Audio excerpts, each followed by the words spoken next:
आता कि जब कर्म करके फल लेना है, कर्म करके फल लेना है, तो वो भक्ति का उसमें क्या योगदान है, वही मेरे को। और जब भगवान कहते हैं कि मेरी आप भक्ति करोगे तो मैं हर चीज से आपको मुक्त कर दूंगा, आपके लिए जीवन आसान कर दूंगा। जो भी YouTube पर देख रहे हैं चैनल को सब्सक्राइब कर लीजिए। राधे राधे, जय श्री राम दोस्तों। तो दोस्तों कैसे हो आप लोग? उम्मीद करता हूँ आप लोग अच्छे ही होंगे। दोस्तों मेरा नाम अमित है और मैं अपने चैनल पे एक वीडियो फिर से लेकर के आ चुका हूँ। ये वीडियो श्री अनिरुद्धाचार्य जी के भागवत कथा का है। इस भागवत कथा में एक महिला आती है दोस्तों, और वो महिला पूछती है कि जब कर्म करने से ही फल मिलता है तो हमें भजन या फिर भगवान की पूजा पाठ की जरूरत क्यों पड़ती है। और बहुत कुछ बातें होती हैं ऐसी ही तमाम। तो बने रहिए आप हमारे वीडियो में लास्ट तक। चैनल पे नए हैं तो चैनल को सब्सक्राइब जरूर कर लें, बेल आइकन दबा लें ताकि हमारे हर एक नए वीडियो का नोटिफिकेशन सबसे पहले आप तक पहुंच सके। तो चलिए दोस्तों वीडियो को शुरू करते हैं। और शुरू करने से पहले बता दें, इस वीडियो का क्रेडिट श्री अनिरुद्धाचार्य जी को ही जाता है क्योंकि उनके ही चैनल का वीडियो है ये। चलिए दोस्तों देर न करते हुए वीडियो को स्टार्ट करते हैं। बहुत भक्ति करते हैं, उनके जीवन में बहुत कष्ट है, सबके जीवन में कष्ट है जो भी भक्ति करते हैं। मैं भी ठाकुर जी को मानती हूँ, उनके इर्द गिर्द ही मेरे विचार रहते हैं, लेकिन इतने नियम मैं नहीं पालन कर सकती हूँ। जो थोड़ा होता है वो मैं करती हूँ, लेकिन जो ज़्यादा नियम पालन करते हैं इतना कष्ट में रहते हैं, फिर भी उनके साथ तर ब तर उल्टा होता ही जाता है।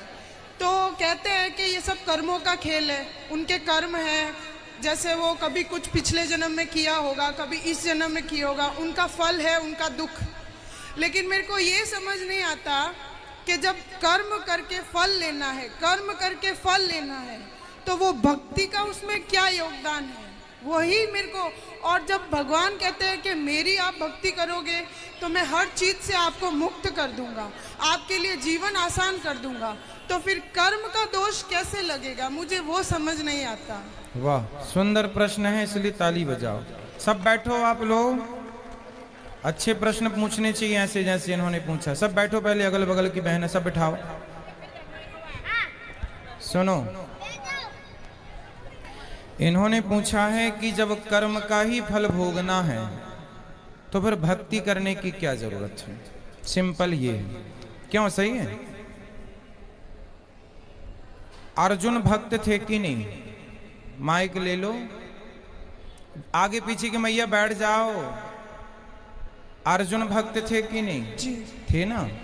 लेकिन अर्जुन को भी 12 वर्ष का वनवास जाना पड़ा। 12 साल तक जंगल में रहना कोई सरल काम तो नहीं है।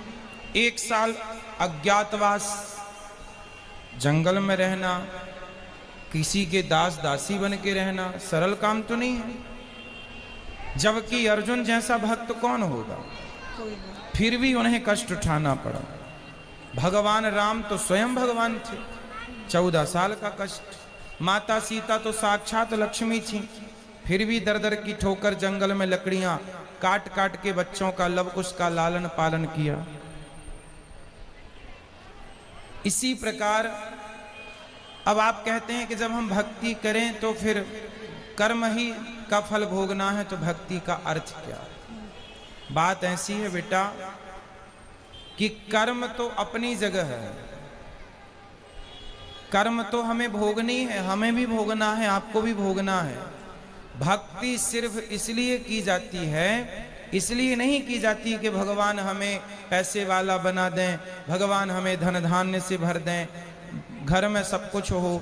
भक्ति का मतलब पैसा पाना नहीं, भगवान से बेटा बेटी मांगना नहीं।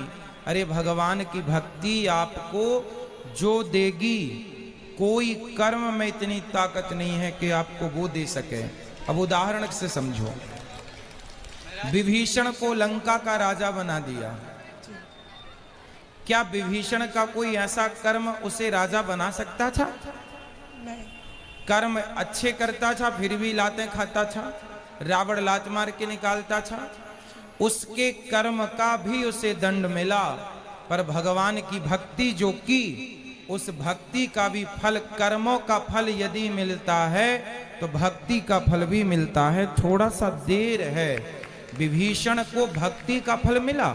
उस कोई व्यक्ति ऐसा कितना कर्म करता कि वो लंका का राजा, भगवान कर्मों के फल को नहीं देखते कि तुमने भक्ति हमारी कितनी की। जब भक्त शरण में चला जाता है तो भगवान भूल जाते हैं कि कितना बड़ा पापी और पतित है, उठा करके राज सिंहासन पर बिठा देते हैं। दूसरा सुग्रीव, सुग्रीव भी लातें खाता था भाई की, दर दर की ठोकर खाता था, उठा के बिठा दिया। तो भगवान बेटा, भगवान जो दे सकते हैं कोई नहीं, इसलिए गलती हम लोगों की है कि हम उम्मीद क्या करते हैं, हे भगवान हम तुम्हारे इतने बड़े भक्त हैं, तुमने हमें बेटा भी नहीं दिया। हे भगवान हम तुम्हारे इतने बड़े भक्त हैं, रहने को घर भी नहीं दिया। हे भगवान तुम्हारे हम इतने बड़े भक्त हैं, हमारा पति नहीं सुनता, बेटा नहीं सुनता। भगवान की भक्ति का मतलब ये नहीं कि तुम्हारा बेटा सुने, तुम्हारी बेटी सुने, तुम्हारा घर बन जाए। जो भाग्य, सुदामा ने सारी जिंदगी गरीबी देखी है, क्या सुदामा से बड़े भक्त आप और हम हैं? क्या हो सकते हैं? नहीं। लेकिन सुदामा से ज्यादा हमारी शिकायतें हैं। सुदामा की तो एक भी नहीं थी, सारी जिंदगी भीख मांगकर गुजारा किया, सारी जिंदगी भगवान की भक्ति की, और मांगने नहीं गए, 4 मुट्ठी चावल अपनी हैसियत के अनुसार देने गए। जब सारी जिंदगी उन्होंने भक्ति की और फिर भी गरीबी में रहकर शिकायत नहीं की, तब भगवान ने देखा कि भक्त पक्का है। 50 रुपए का घड़ा जो खरीदती हो ना मेरी बहन, उस घड़े को भी कुम्हार हफ्ते भर पकाता है भट्टे में, महीनों तक पकता है वो, कम से कम 10 दिन की आग तो देता होगा, तब जाके वो काले से लाल होता है, माटी पक जाती है तो लाल हो गया। अरे घड़े को भी पकने के लिए आग में उसे डालना पड़ता है। तो भगवान जब अपने भक्त को पकाएंगे तो थोड़ा तो दुखों की आग में तपाएंगे कि देखें कितना कच्चा कितना पक्का। इसलिए हर हाल में गोविंद का स्मरण करो और ये मत कहो कि हमें भगवान से कुछ चाहिए। लोग कहते हैं कि भगवान के भक्तों को दुख मिलता है। अरे जो भगवान का सच्चा भक्त हो जाएगा उसे पता ही नहीं चलेगा कि दुख क्या चीज है, उसे तो सुख ही मिलेगा। गोपियों को भगवान की याद में रोने में भी सुख था, कैसे कहें हम कि ये दुख था। इसलिए जो हो गया उनका वो दुख तो है ही नहीं।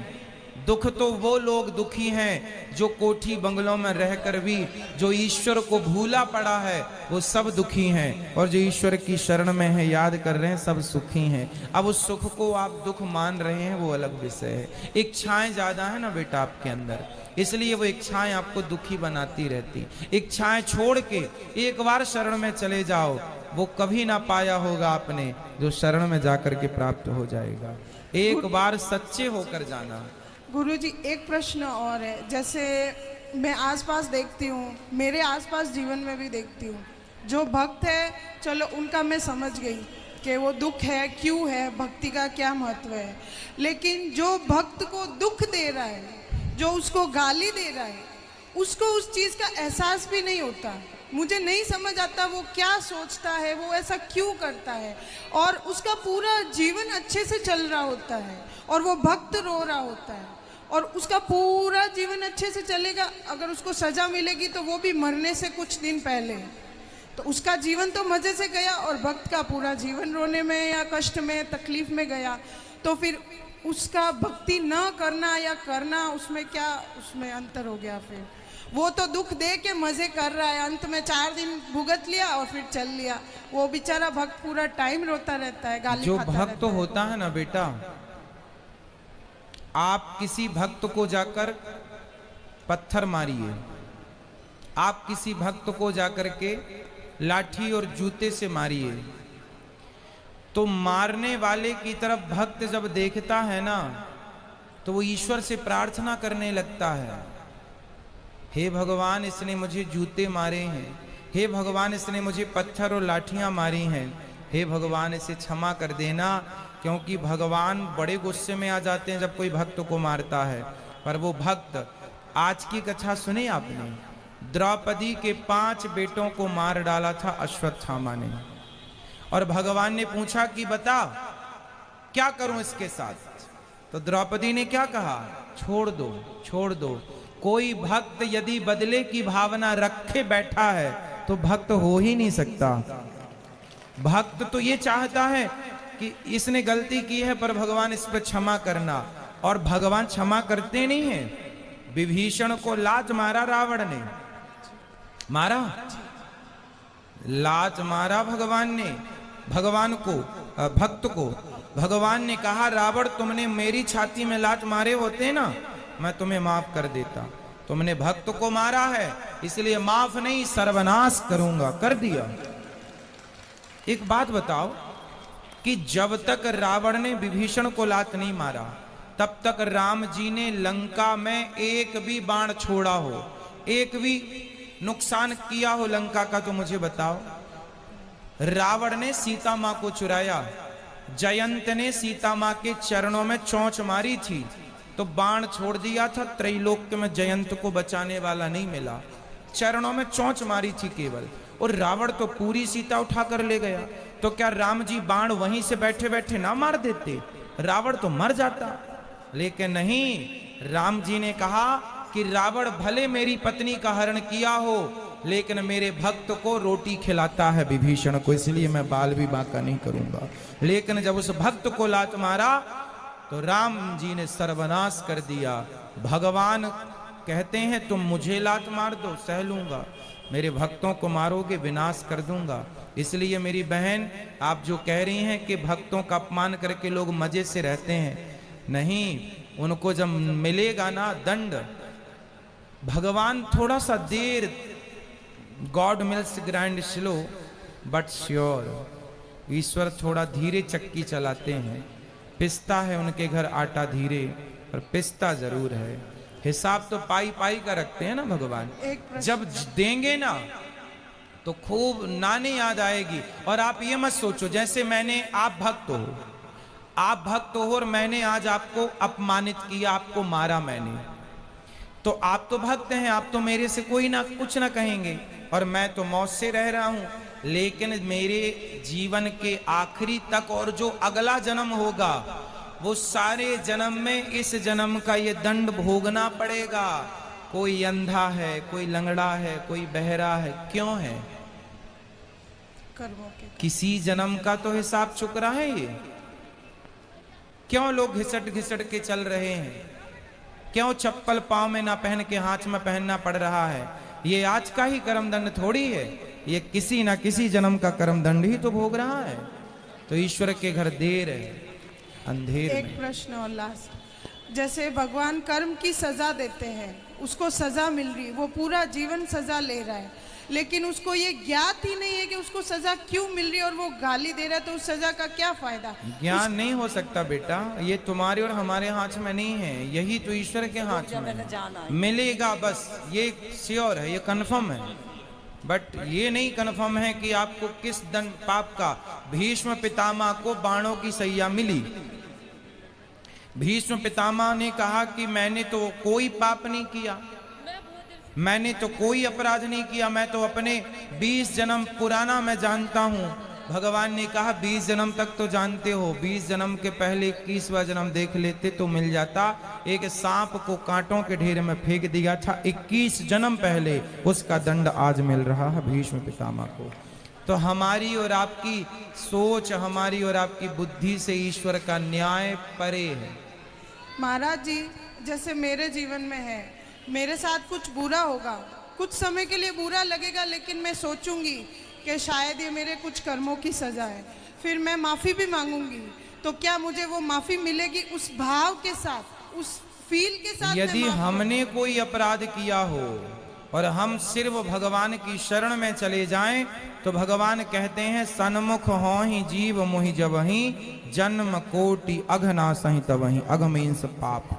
जो तो दोस्तों कैसा लगा हमारा वीडियो, उम्मीद करते हैं पसंद आया होगा। तो दोस्तों वीडियो पसंद आए तो वीडियो को लाइक कर लें, चैनल को सब्सक्राइब जरूर कर लें, बेल आइकन दबा लें ताकि हमारे हर एक वीडियो का नोटिफिकेशन सबसे पहले आप तक पहुंच सके, और ऐसे ही वीडियो हमेशा आपको मिलते रहेंगे हमारे चैनल पे। तो चलिए दोस्तों, मिलते हैं अब नेक्स्ट वीडियो में, तब तक के लिए जय श्री राम, राधे राधे।